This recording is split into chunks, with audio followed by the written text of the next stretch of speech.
स्तब्ध हूं। क्या बोलूं? नहीं, क्या कहूं? दिन ब दिन कोई ना कोई घटना घटती रहती है। पता है ना आपको? नहीं, आपको ये अच्छी तरह से पता है ना कि देश में बहुत बड़ी पनौती छा गई है। किसी न किसी परिवार पर कोई ना कोई विपत्ति, आपत्ति, बर्बादी आती ही रहती है, पूरे भारत पर। हाथरस का कांड अभी हम सब भूले ही नहीं थे। तब एक और घटना बदायूं की आप सबने सुना ही होगा। 50 साल की एक महिला जिसके साथ गैंगरेप होता है, वो भी कहाँ? हाँ, मंदिर में। कहाँ? मंदिर में। नहीं, हमेशा लोग कहते हैं ना, मन की शांति के लिए मंदिर जाओ, भगवान आशीर्वाद देंगे। भगवाधारी जो बैठे होंगे बिल्कुल सत्यवादी संत बनकर, वो हमें आशीर्वाद देंगे, हमारा जीवन सफल हो जाएगा, जीवन सुखी हो जाएगा, ये सब कहते हैं ना। ऐसा है क्या? नहीं, अगर ऐसा होता तो मंदिर का ही एक पुजारी भाई भगवाधारण पुजारी करता है ना, मंदिर का ही एक पुजारी एक महिला का गैंगरेप करता है अपने साथियों को बुलाकर। सिर्फ गैंगरेप ही नहीं, प्राइवेट पार्ट्स में रॉड डाल देता है, पेट तक रॉड डाल देता है, फिर हड्डी तोड़ देता है, संतुष्टि नहीं मिलती तो पसली तोड़ देता है, जान से मार देता है मंदिर का वो पुजारी। और नाम क्या? सत्यनारायण दास। सत्यनारायण दास। नारायण तो हिंदुओं में भगवान का नाम है ना। ऐसे नाम धारण कर भगवा धारण करके मंदिर में बैठकर इतना बड़ा मन में राक्षस पालकर किसी की जीवन, किसी का जिंदगी बर्बाद कर देता है, और फिर कोई कार्रवाई भी नहीं। भाई क्यों? हिंदू है ना, हिंदू है, फिर प्लस भगवाधारी है, प्लस मंदिर का पुजारी है। गलत तो हो ही नहीं सकता। क्यों? भगवा धारण किया है ना, सत्यवादी हरिश्चंद्र बन के बैठा है भाई, गलत तो नहीं हो सकता। लेकिन क्या ये ऐसा है?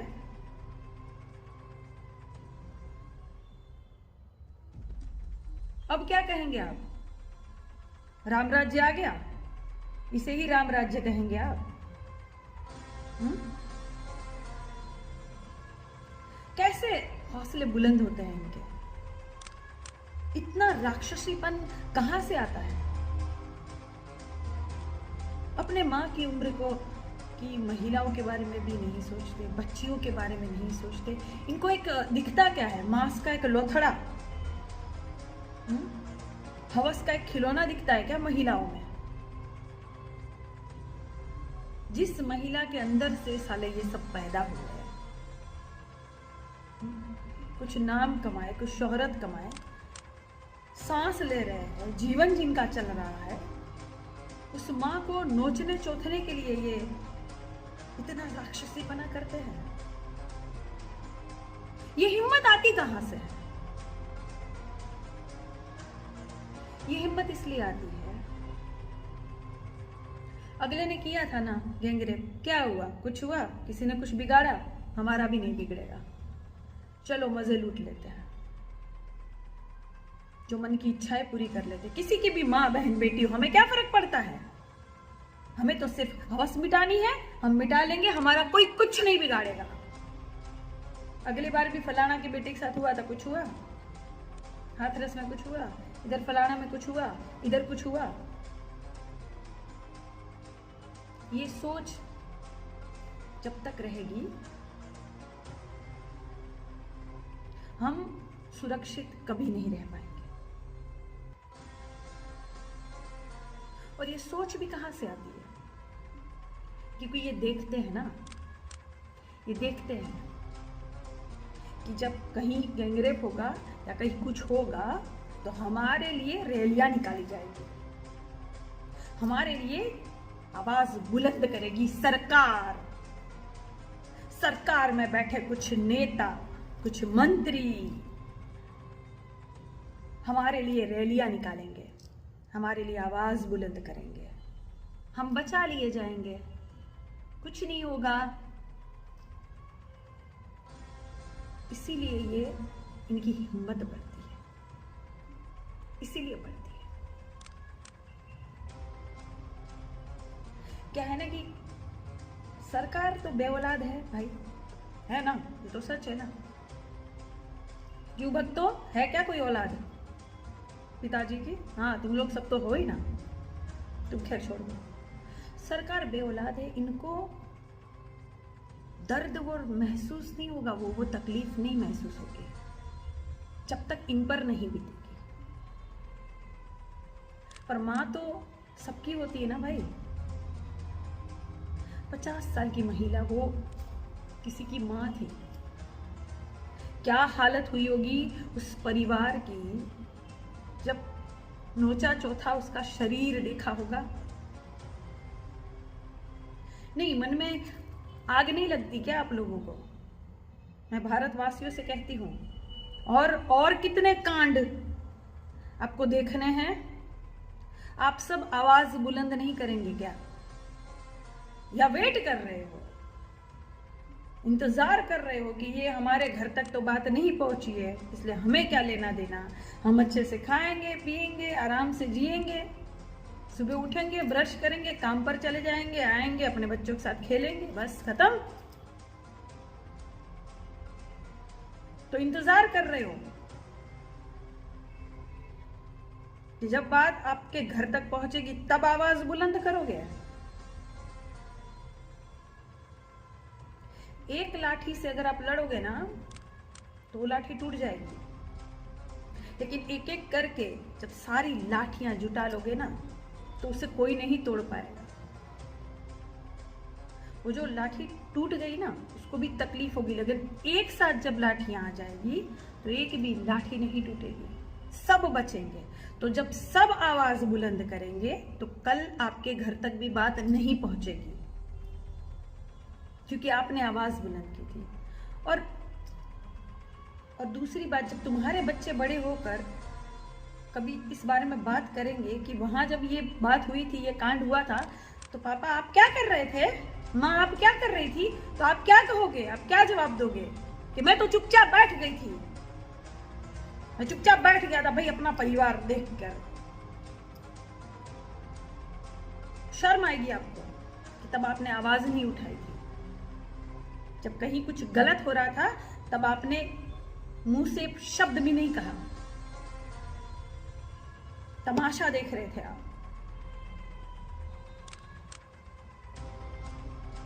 खुश है आप, राम राज्य आ गया, मंदिरों को नहीं छोड़ा जा रहा है। और यही बात कहीं मस्जिद में हो गई होती, कहीं और हो गई होती, किसी मुसलमान ने कर दिया होता, तब हा तांडव, गोदी मीडिया का तांडव देखते आप। चाटुकार सब कहां छुप गए। और भाजपा की जितनी नेत्रियां हैं अपने आप को औरत कहने वाली, उनके दिल में दर्द नहीं होता क्या ऐसी घटनाओं से?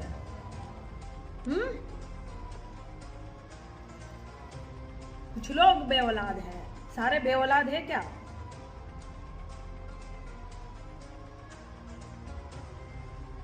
कैसा भारत बन गया हमारा? प्रशासन जो नौकरशाह होता है, हम जनता जो हम सब मालिक होते हैं, और हमारा प्रतिनिधित्व करने वाला हमारा सेवक होता है। प्रधानमंत्री जी कहते हैं ना, वे प्रधान सेवक हो। हाँ, तो ये सब रक्षा करने के लिए बने होते हैं ना, उनकी जिम्मेदारी है ना। क्यों? बेटी पढ़ाओ बेटी बचाओ नारा लेकर आए थे, इसका बिल्कुल उल्टा हो रहा है। बेटी मिटाओ, जहां हो वहां खत्म करो, नोचो चोथो, कोई तुम्हारा कुछ नहीं बिगाड़ेगा, हम सब तुम्हें बचा लेंगे, रैलियां निकालेंगे, हे बलात्कारियों आओ। ये हिम्मत उनको मिलती है क्योंकि उनको सजा नहीं मिल पाती ना, कोई कुछ नहीं बिगाड़ेगा उनका।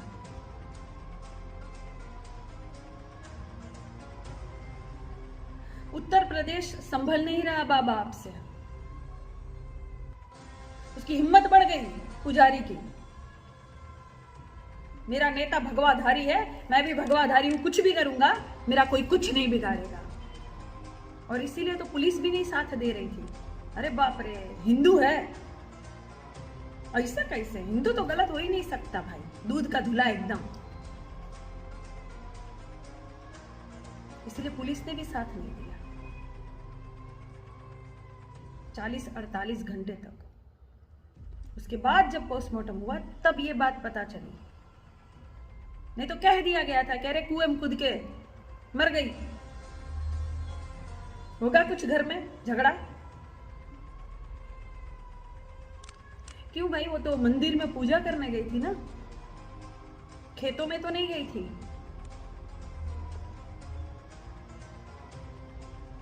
मन की शांति के लिए गई थी ना। जिंदगी बर्बाद हो गई।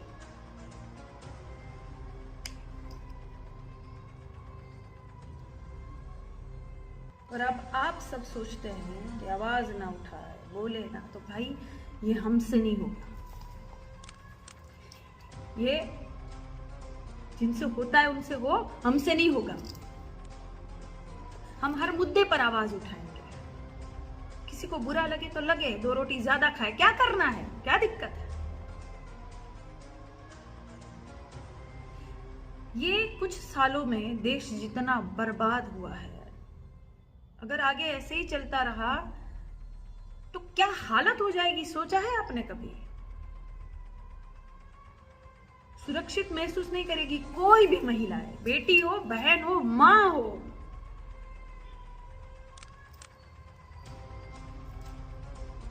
भाजपा के कुछ नेता की सोच देखी आप लोगों ने, कितनी घटिया सोच है इनकी महिला के प्रति। कहीं सुरक्षित नहीं रहेगी महिलाएं।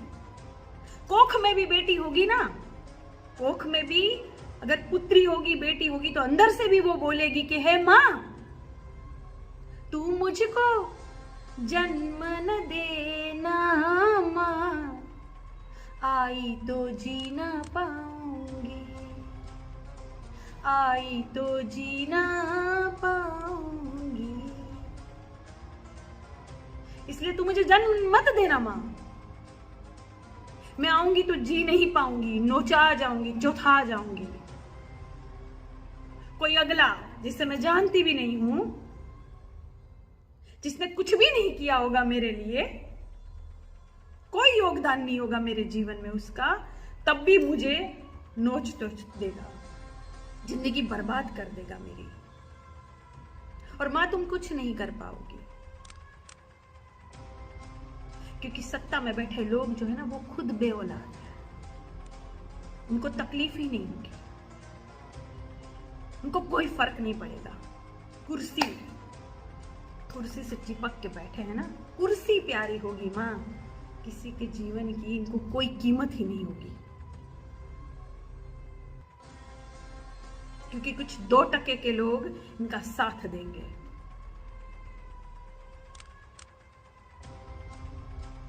कहीं सुनवाई नहीं होगी, क्योंकि सब कुछ इनके अधीन आएगा ना। ऐसा पैसा फेंकेंगे, पैसा फेंकेंगे, ऐसा पैसा फेंक के अपनी ओर सब कुछ कर लेंगे। हे मां, तुम क्या करोगी, कैसे लड़ोगी मेरे लिए? इसलिए मां, तुम मुझे जन्म ही मत देना। कुछ सालों में ऐसा हो जाएगा। बेटियां नहीं मिलेगी घर में, फिर लक्ष्मी का रूप है बेटियां।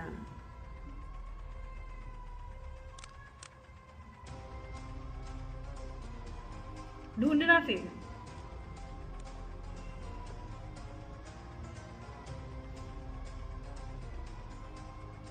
आपको भी ये तकलीफ होनी चाहिए। असली मालिक है ना जनता होती है, जनता के हाथ में पावर होता है, लेकिन जनता नहीं समझती है।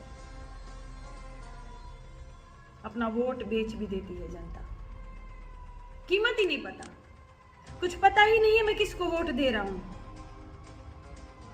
अगला कहीं रक्षक बन के आ रहा है वोट मांगने, कल भक्षक न बन जाए, मेरी ही बिटिया को उठा के न ले जाए मैं जिसे वोट दे रहा हूं। ये कुछ पता ही नहीं, सेंस नहीं, शिक्षा ही नहीं, बुद्धि नहीं, दे दिया वोट खिलौना समझ के। तू किसको वोट दे रहा है रे? मैं उसको दे रहा हूं। हाँ चल मैं भी तेरे साथ उसी को देता हूं। अरे खुद की बुद्धि से विवेक से तो काम कर भाई, खाना नहीं खा रहा तू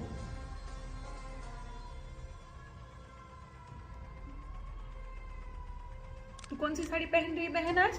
मैं तो पीले कलर की साड़ी पहनूंगी। अच्छा मैं भी तेरा मैचिंग करूंगी। किसको वोट देगी? फलाने को। मैं भी तेरे जैसा उसको दूंगी। ऐसा है क्या? मजाक बना के रख दिया। नहीं, हम सिर्फ नेताओं को ही जिम्मेदार मानेंगे, हमारी खुद की जिम्मेदारियां कुछ नहीं है क्या? हमारी भी जिम्मेदारी बनती है। भारत हमारा घर है, हमारा परिवार है। हमें हर मुद्दे पर आवाज उठानी पड़ेगी, और आवाज भी इसीलिए उठाओगे कि भाई खुद का स्वार्थीपने से, कि तुम्हें अपना घर बचाना है तो तुम्हें दूसरे के लिए भी आवाज उठानी पड़ेगी। ये पूरा भारत हमारा घर है, सब हमारे अपने हैं भाई। जातियों के नाम पर, धर्म के नाम पर बटो मत। वो मंदिर का पुजारी था और नाम था सत्यनारायण, भगवान का नाम होता है वो। भगवा धारण करके नीच काम करके चला गया, और अब खोज भी नहीं पा रही है पुलिस। वाह पुलिस वाह, प्रशासन, क्या बात है, क्या बात है। एक जूता बेचने वाले को अरेस्ट कर लेते हो, अब खुद की बुद्धि और विवेक तो है नहीं, और उसको अरेस्ट नहीं कर पा रहे हो। क्यों? भगवा धारण करके भागा है ना, भागने दो भाई, हिंदू है ना, गलत तो हो ही नहीं सकता।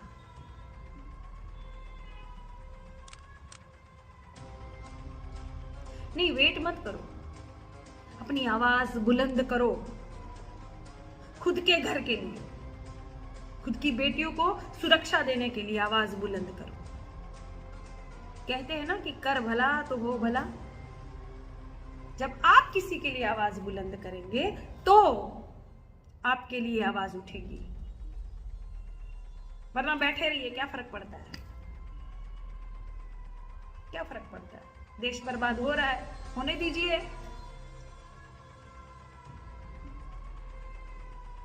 कल को अगर भविष्य में कोई पूछेगा क्या हो रहा था भाई, देश बर्बाद हो रहा था, क्या कर रहा था? मैं ताली बजा रहा था, मैं थाली बजा रहा था, मैंने होने दिया। सर ऊंचा कर लेना अपना। क्यों रे भक्तों, सालो, तुम्हारे दिल में अब तकलीफ नहीं हो रही है क्या? चिल्ला नहीं पा रहे हो? अरे बिचारे, हाँ कोई मुसलमान नहीं मिला ना, हिंदू मिल गया, भगवाधारी मंदिर में कांड करके चला गया। अरे बाप रे, सांप सूंघ गया क्या सालो तुम लोगों को? निकलो ना बिल से। मैं देख रही हूं जितनी महिलाएं या पुरुष जितने आवाज उठा रहे, उनको भी ये साले गाली देते हैं। इनके घर तक बात पहुंची नहीं है ना, इसीलिए।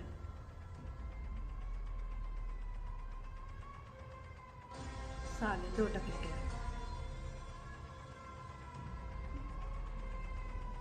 उनको उल्टा गाली दे रहे हैं। मतलब किसी महिला के लिए आप आवाज उठा रहे हो, किसी और के लिए जिसको आप जानते नहीं हो, अपना भारत, अपना परिवार समझकर किसी के लिए आप आवाज उठा रहे हो, तो साले इनको भी गाली देंगे। बेचारे यही सीखे है ना, गोबर साले।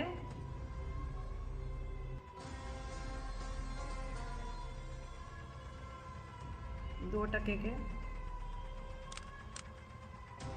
आप ये बिल्कुल मत सोचिएगा भारतवासियों, मैं ये कहती हूं आवाज बुलंद कीजिए जुल्म के खिलाफ, वीडियो के माध्यम से, चाहे कैसे भी आवाज बुलंद कीजिए, सवाल पूछिए जो सत्ता में बैठे हैं। ऐसे 2 टके के आएंगे और चले जाएंगे, इनकी फिक्र मत कीजिएगा। कितनी महिलाएं मुझे फोन करके कहती है, अरे बहन मैंने किया लेकिन मुझे इतनी गालियां पड़ी, मैंने कहा डर गई, ये 2 टकों से। ये साले गोबर चिपरी की तरह इधर उधर फैले पड़े रहते, इनको खुद की माँ बहनें भी इनकी इज्जत नहीं करते, ये तुम्हारी थोड़ी करेंगे। इनको तो मिर्ची लगेगी, तकलीफ होगी तो बोलेंगे, फड़फड़ाएंगे, फड़फड़ाने दो इनको, इनकी वही औकात है, ये कीड़े हैं, इनसे डर जाओगी क्या? कल को कुछ होगा तो क्या चुपचाप बैठी रहोगी, आवाज बुलंद नहीं करोगी क्या? डर लगेगा, अरे क्या बोलेंगे, अरे क्या कहेंगे लोग। यही है सबसे बड़ा रोग, यही है सबसे बड़ा रोग। तो ये बिल्कुल मत सोचो कि कोई तुम्हें गाली दे रहा है या कोई तुम्हें धमका रहा है, भड़का रहा है। अरे खुद के लिए आवाज उठाओ।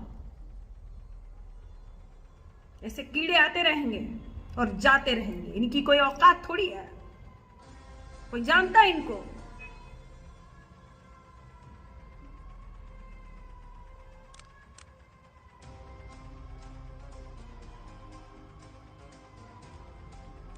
और कितने साल इंतजार करना है, और कितने कांड देखने बाकी है, जब तक हम सब मिलकर एक नहीं होंगे, हम सवाल नहीं पूछेंगे सत्ता से, तब तक कोई मतलब नहीं है।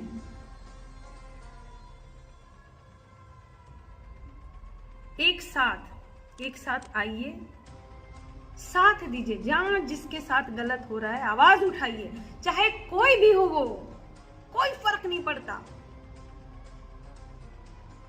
जो गलत है वो गलत है,